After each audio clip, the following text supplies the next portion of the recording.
This is the continent of Africa.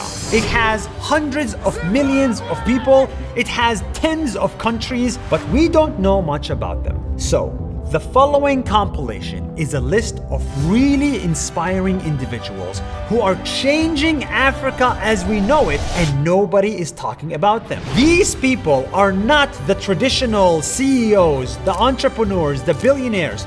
They're not the rich ones. These are the innovators that will change Africa in the next decade or two. I hope you are inspired by them. In Africa, there is a kid who may be the Elon Musk of Ghana. Why? Because he built an entire car from scratch that can drive like this. Who is this kid? How did he build this car? And can this car drive itself just like a Tesla? In this tiny house in Ghana, I found Kelvin. Hi, I'm Kelvin, and people call me the Elon Musk of Ghana. If it wasn't obvious by now, Kelvin is poor. He grew up in Ghana, where the average person makes less than $300 a month. But that did not stop his ambitions to become an engineer. So ever since he was 10 years old, he was in his garage building robots, toy planes, and even vacuum cleaners out of the stuff he could find around him. I realized I have a passion in me of creating machines. I didn't go to any engineering school. I taught myself. This kid taught himself everything, including how to build a car. A real moving car. For 4 years, Kelvin went to car shops to learn about cars. He collected scrap metals from junkyards, construction sites, everywhere. From the beginning when I started building this car, people didn't understand what I was really trying to do. They were trying to discourage me. Some people were even telling me that I'm even going mad.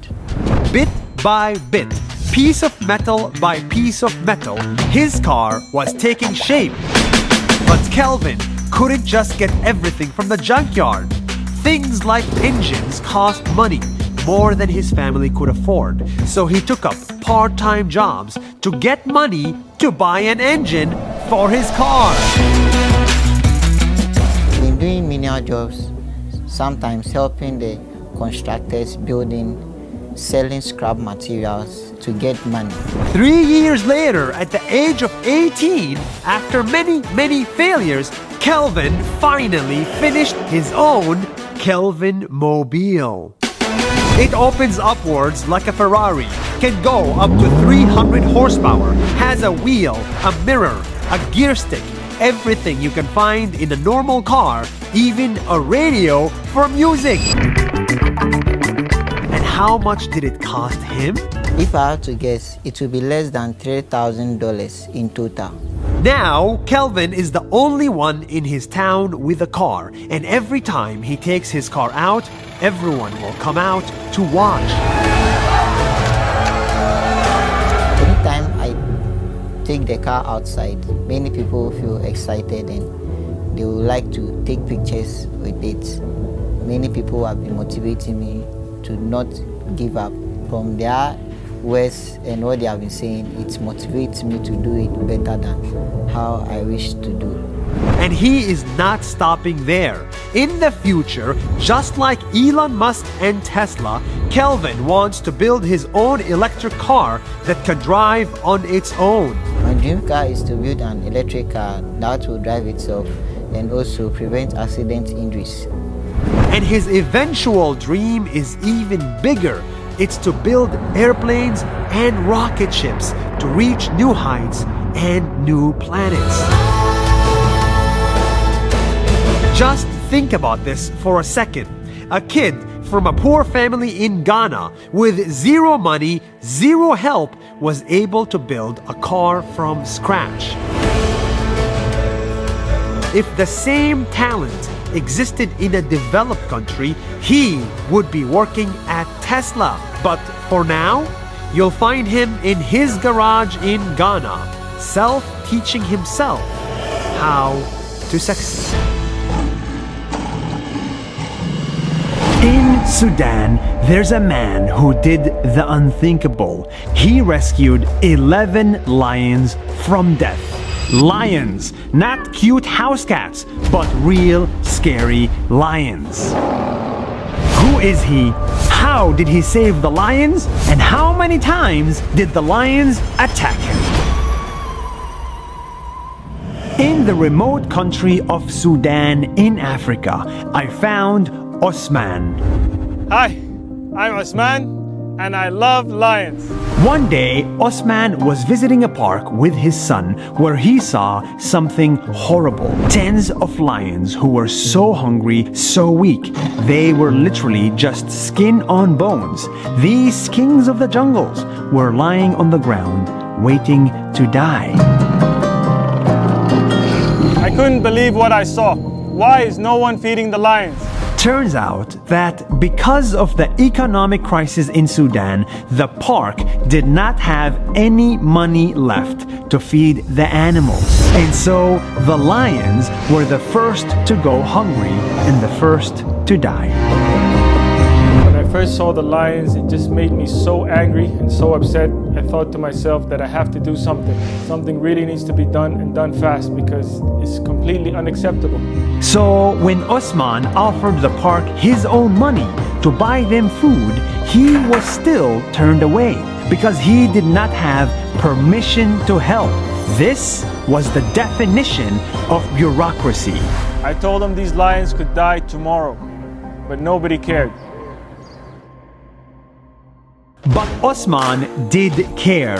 He took matters into his own hands and went to the internet. He took pictures of the lions, posted them on Facebook, and begged the world to help.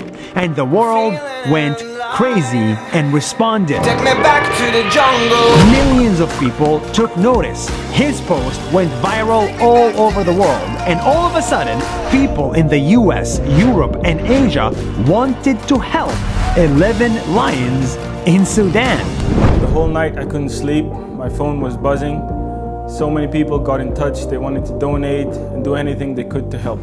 And just like that, Osman raised thousands of dollars online, and with that money, he did wonders. He organized a team of local volunteers. Together, they fed the lions, one by one, kilogram of meat by kilogram of meat.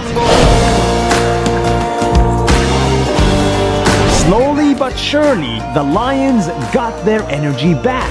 It was a very hard job getting the lions back to health because they were severely malnourished. So they really needed a detailed program of getting them back into health. And he didn't stop there. Immediately after, he decided to open his own animal shelter for all animals, not just for lions. So he took his own family farm, built fences around it, and turned it into an animal sanctuary for all the wildlife in need in Sudan. We've been building the sanctuary for 8 to 9 months, and now we're starting to move all the lions to our place. Here, they can run, they can play, they can enjoy life, and yes, they can eat as much as they want. He is also helping hyenas, monkeys, wildcats, deers, and many, many more animals. These animals don't have a voice. We need to be their voice for them.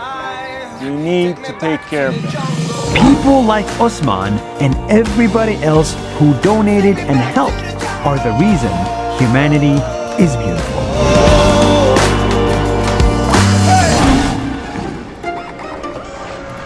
In Morocco, I found a 12-year-old kid that builds incredible robots from his bedroom all by himself.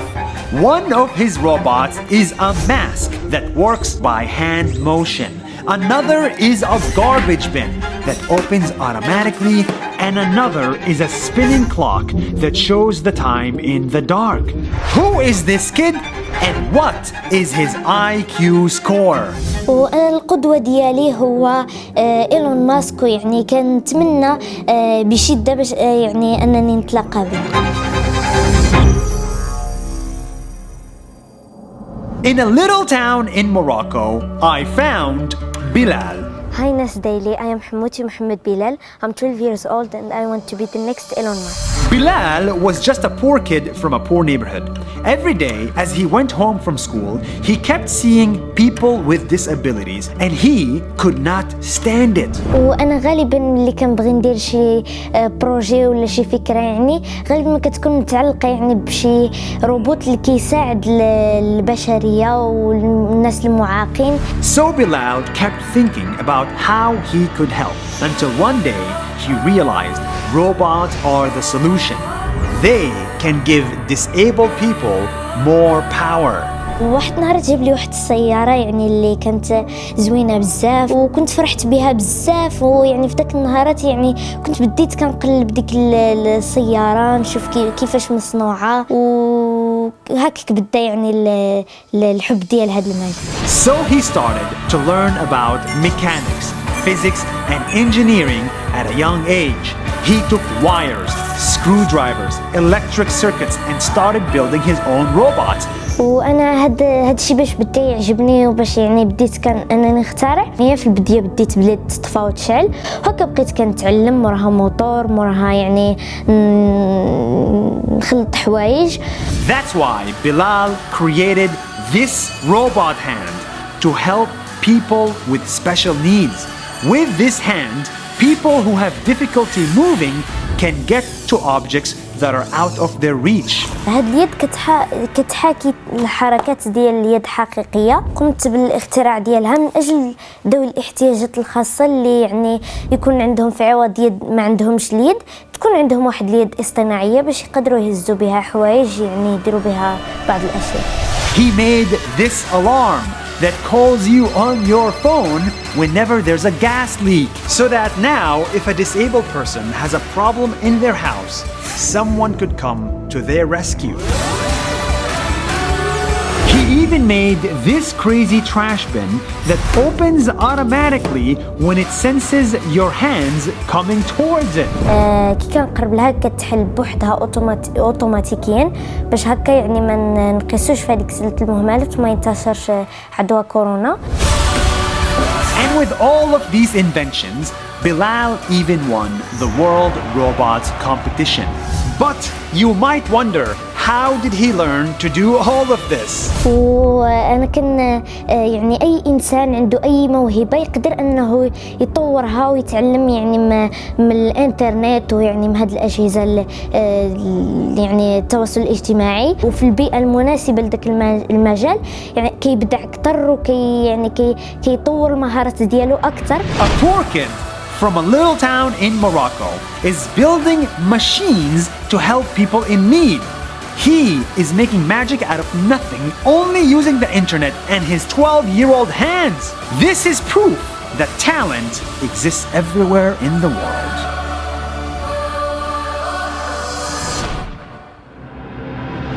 This is a condom. It's cheap, it's effective, it's nice, and it can save your life. But not many people use it. That's why sexual diseases keep spreading and killing millions. So, this guy in Kenya decided to do something about it by dressing up like a king, going around the street, giving condoms to everybody. Meet the Condom King. Hi, nasdaily. I'm Stanley Ngara, the king of condom, the only one in Africa. 23 years ago, Stanley's best friend died of HIV. And at his funeral in Kenya, he figured that nobody really knew what HIV was, because here, sex is taboo. I remember how people used to shame me, thinking that I was gay because my friend had died of HIV, and many people those days thought that any person who is HIV positive is gay, and it was a challenge, it was difficult. That day, Stanley understood that as long as people don't know about STDs, they would keep dying from them, especially here in Africa, where more than 28 million people have AIDS. So So Stanley broke the taboo and talked about sex, condoms, and STDs freely. The only way to stop HIV is to explain to people about contraceptive. They exist, they save life, and that's exactly what I'm going to do. And that's how he became the condom king. He started wearing this uniform and stopping people on the street to give them condoms and explain to them how they work and why they should be used.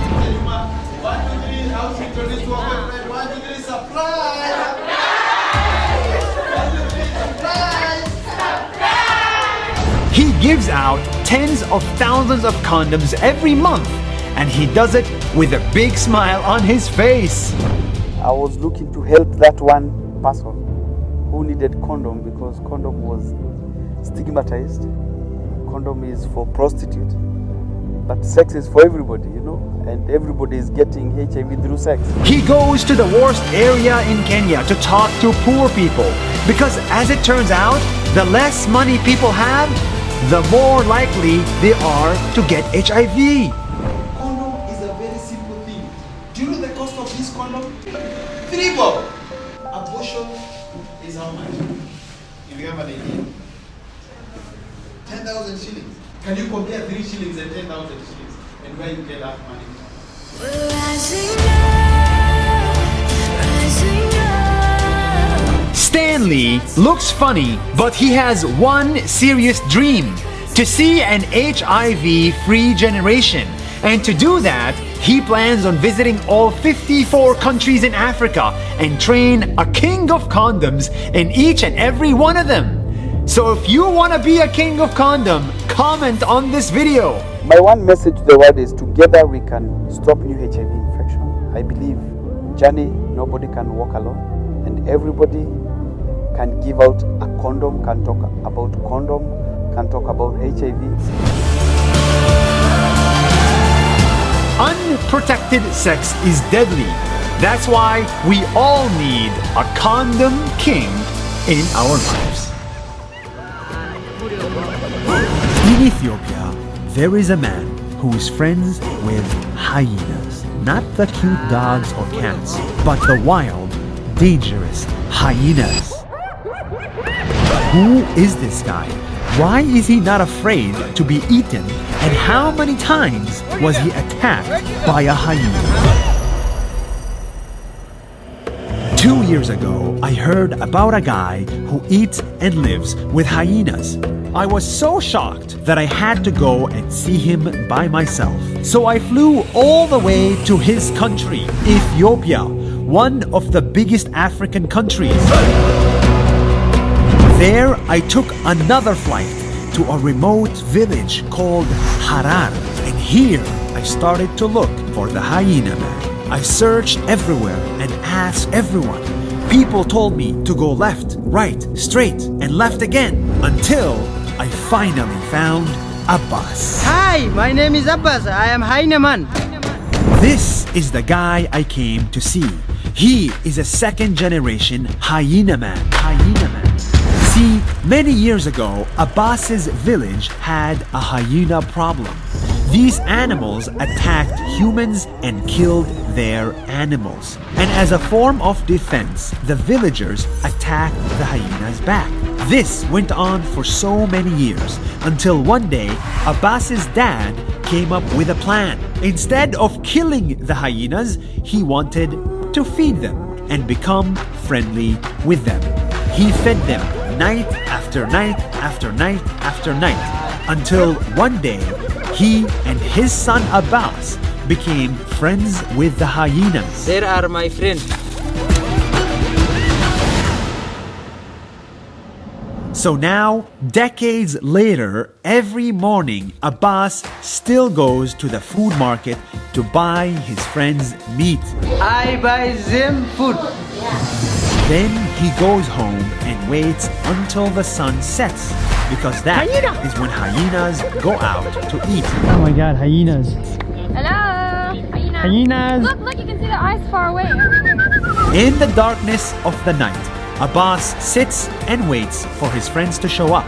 Slowly but surely they come out and eat with Abbas. The hyenas trust him so much, they even let him play with their cubs, and he has names for each one of them. Sabona, Sabuntu, Ayantu, Ayansa. Soon enough, things began to change. The hyenas stopped attacking the village and killing their animals. Now, some of them even help the village by feeding on their trash. This special relationship became so popular that tourists from all over the world come to see him and his hyenas. It is a sight you will not see anywhere else. Wow, he's gonna scratch my back.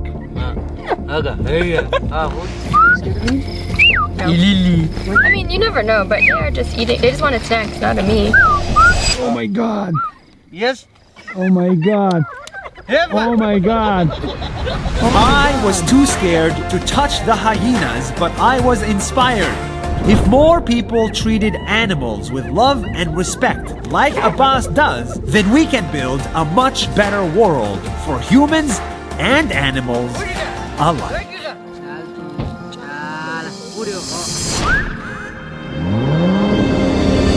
Last month, I showed you the Elon Musk of Ghana, someone who built a car from scratch that drives like this. He built it from scrap metal and a diesel engine.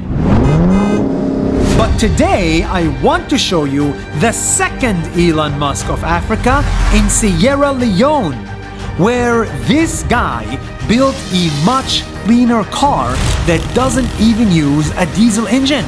It uses the rays of the sun, and it's also made of trash. Who is this guy, and can this solar car go faster than the diesel one? In Freetown, Sierra Leone, I found Emmanuel. Hi nasdaily, I'm Emmanuel. I built the first solar car from trash.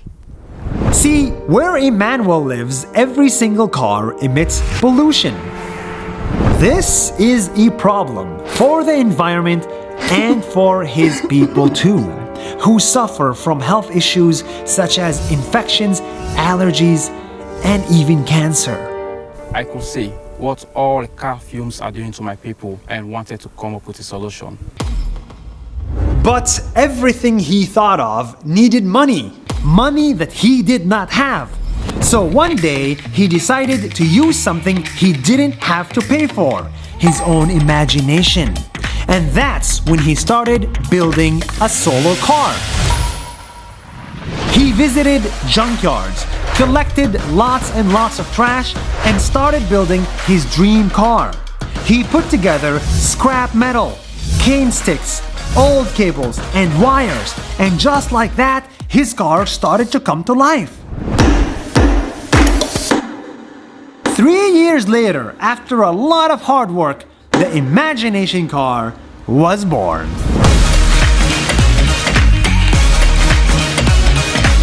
I call it a imagination car because it was everything I imagined it to be.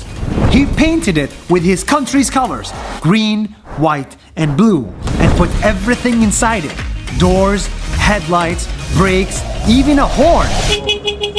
And this car can go up to 15 kilometers an hour.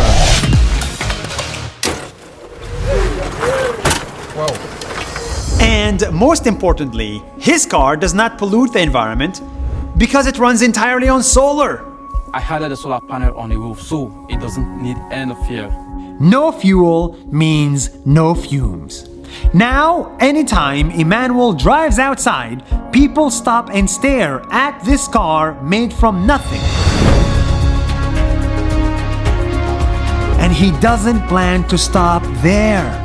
I am an inventor. I have 50 more solutions to save the environment. He dreams of building more products that are environmentally friendly, products that reduce pollution, products that reduce noise and clean the environment. Emmanuel did not just dream of a better future for his people. He made it happen even when he had nothing but junk.